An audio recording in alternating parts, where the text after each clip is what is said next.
Hey there.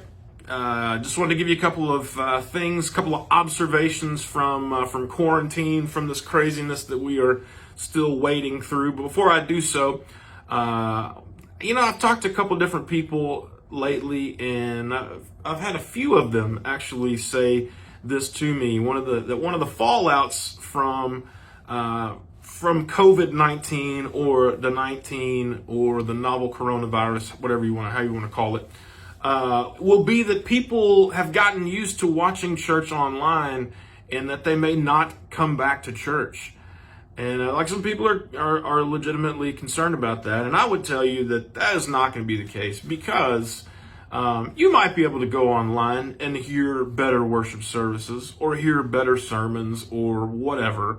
But what you can't duplicate is what you get here at First Baptist Palestine. We are unique. This is a unique body. I don't know if you know that or not, but I'm pretty fond of it. And so let me read a verse to you, though. There's no substitute for the church getting together and being present and worshiping together and doing life together.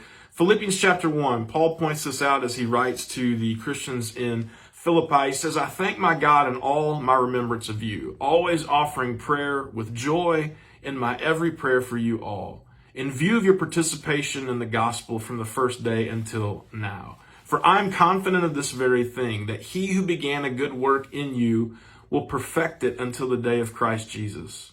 For it is only right for me to feel this way about you all, because I have you in my heart, since both in my imprisonment and in the defense and confirmation of the gospel, you are all partakers of grace with me. For God is my witness, how I long for you all with the affection of Christ Jesus."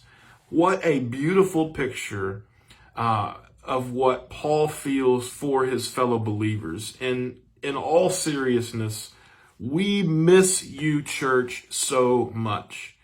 And I long for the day when we get to come, even if we got to sit 6 foot apart, we got to wipe down every surface before, after, during services.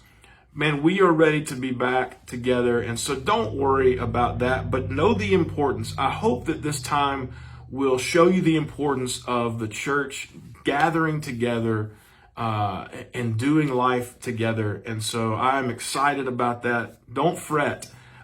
We will be back worshiping together.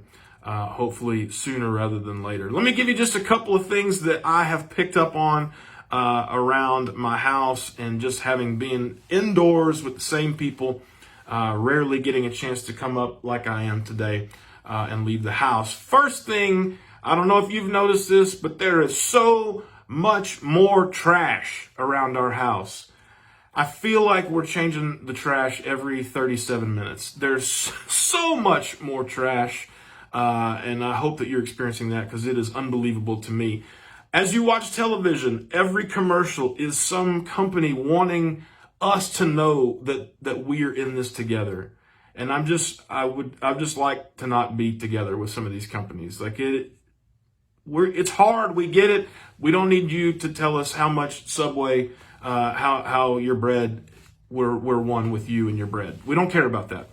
I'm also learning that I'm doing the thing where, like when I grew up, I remember my stepdad, he would just stand around staring into the fridge and into the pantry. I'm doing this. I've been to the fridge and the pantry so many times. I'm looking in there as if food is just going to, like, some new food is going to jump out. We haven't been to the store. And so I'm like staring in there for no reason whatsoever. Staring into the pantry. I don't know if you do that at your house, but like willing there to be something different every time I go.